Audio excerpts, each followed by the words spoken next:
अस्सलाम वालेकुम। ये भाई साहब कहते हैं कि जी मुझे भी इनविटेशन दे दें और पैसे भी नहीं हैं। तो इस वीडियो में दो तीन चीज़ें बताऊंगा। एक तो ये कि इनविटेशन पे वीज़ा लगता है या नहीं। दूसरा, विज़िट वीज़े के लिए कौन कौन से डॉक्यूमेंट चाहिए। और तीसरा ये कि प्रोफाइल क्या चीज़ होती है। जो अक्सर कंसल्टेंट ये कहते हैं कि अपनी प्रोफाइल पे काम करें, या मैं भी यही कहता हूँ कि अपनी प्रोफाइल पे काम करो, वो क्या चीज़ होती है।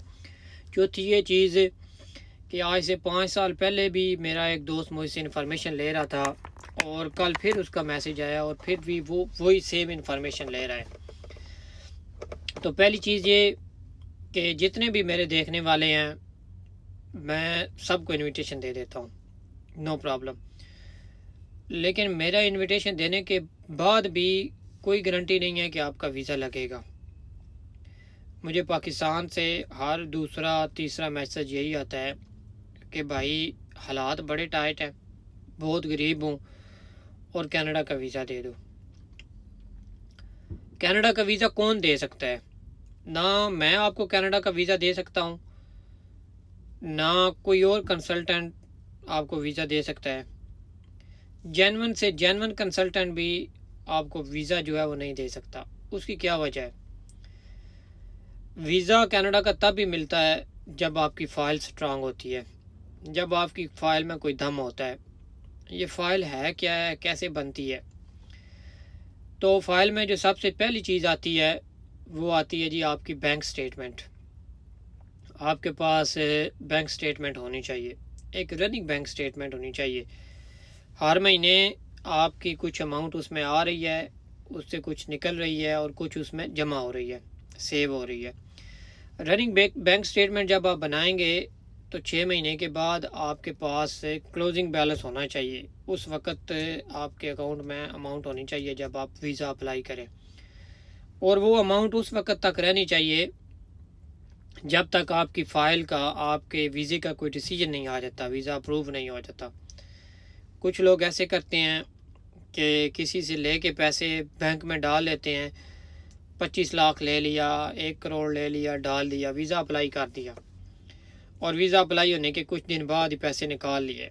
तो इस तरह वीज़ा लगने के कोई चांसेस जो है वो नहीं होते। तो रनिंग स्टेटमेंट जो है वो आपकी होनी चाहिए। उसके बाद ये पहली चीज़ हो गई फ़ाइल में बैंक स्टेटमेंट। दूसरी चीज़ ये है कि आपका सोर्स ऑफ इनकम। जब आप बैंक स्टेटमेंट शो करते हैं तो उसमें ऑफिसर आपसे ये पूछता है कि ये पैसे किधर से आ रहे हैं।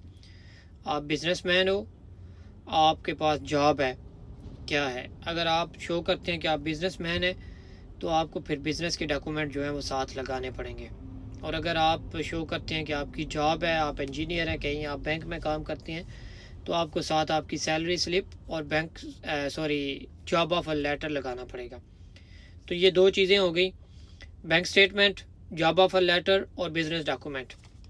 उसके बाद अगर स्ट्रॉन्ग टाई अक्सर ही आता है रिफ्यूज़ल में कि आपके पाकिस्तान में जो टाई है, आपका जो सरमाया है या आपके पास जो जायदाद वगैरह है वो स्ट्रॉन्ग नहीं है।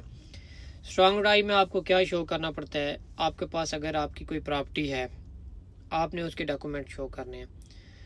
एक होती है मूवेबल सोर्समेंट और एक होती है जी अनमूवेबल। मूवेबल में आप क्या शो कर सकते हैं कि आपके पास इतनी ज्वेलरी है, आपके पास इतनी कैश पड़ी है जो आप मूव कर सकते हो, अपने साथ कनाडा ले जाके आ सकते हैं।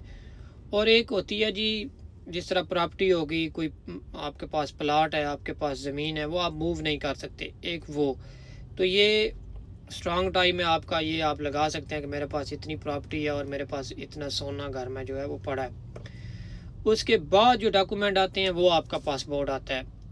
आपका पासपोर्ट हो गया, आपकी जो है बर्थ सर्टिफिकेट हो गया, और अगर आपके बच्चे हैं, शादी हुई है, तो FRC आपकी लग जाएगी। तो ये सारी चीज़ें लगाने के बाद, ये सारी चीज़ें होने के बाद जो है वो फ़ाइल बनती है।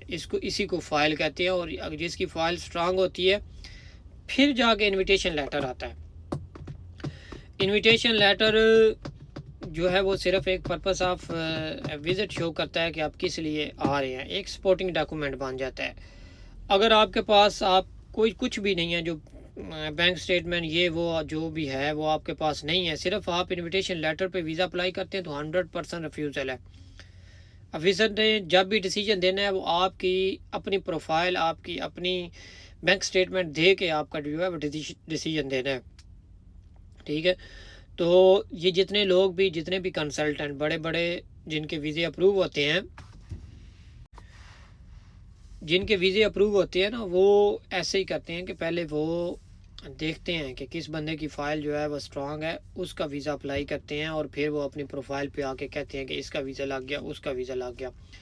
और जो लोग मेरी वीडियो में आके ये कमेंट करते हैं कि मेरे साथ उसने फ़्रॉड कर दिया, मेरे साथ उसने फ़्रॉड कर दिया, तो एक्चुअली फ़्रॉड नहीं होता। वो अपनी फ़ीस लेके आपका वीज़ा अप्लाई कर देते हैं, तो उसके बाद वही सेम आपकी प्रोफाइल सही नहीं होती, आपके पास बैंक स्टेटमेंट नहीं होती जेन्युइन, तो आपका वीज़ा जो है वो रिफ्यूज़ हो जाता है। मैं भी तकरीबन 2020 से ये काम कर रहा हूँ, बहुत सारे लोगों के वीज़े लगे हैं, लगवाए हैं, अभी भी करता हूँ, लेकिन मैं भी उन्हीं लोगों की फ़ाइल पकड़ता हूँ जिनकी फ़ाइल में कोई दम है। तो आप काइंडली इधर उधर मैसेज करने से पहले अपनी प्रोफाइल पे काम करें। बाकी मेरा एक दोस्त आज से 5 साल पहले उसने मुझे कमेंट किया था, पूछा था, वीडियो कॉल हुई थी, वॉइस पे कॉल हुई थी, सारी इन्फॉर्मेशन थी, लेकिन उसने अभी तक कोई स्टेप नहीं लिया। कल फिर उसकी कॉल आई और सेम चीज़ पता कर रहा है कि ये कैसे स्टार्ट करना है। तो भाई आपने खुद स्टेप लेना पड़ेगा आपको, ठीक है। किसी ने आपको प्लेट में रख के नहीं देना। कुछ काम आपके करने वाले होते हैं, कुछ काम कंसल्टेंट के करने वाले होते हैं। जो आपका काम है वो यही है कि आपने डॉक्यूमेंट रेडी करके देने हैं सारे। आगे फिर मेरा काम ये है कि मैंने आपका वीज़ा अप्लाई करना है, लगवाना है और बाकी मामलात करने हैं। बाकी दुआओं में याद रखें, और अगर वीडियो अच्छी लगे तो इसको लाइक और शेयर कर दें। वीडियो के एंड में फिर एक बार जगमोहन सिंह जो है बहुत बड़ा फ्रॉड है, उससे बचें। अल्लाह हाफिज़।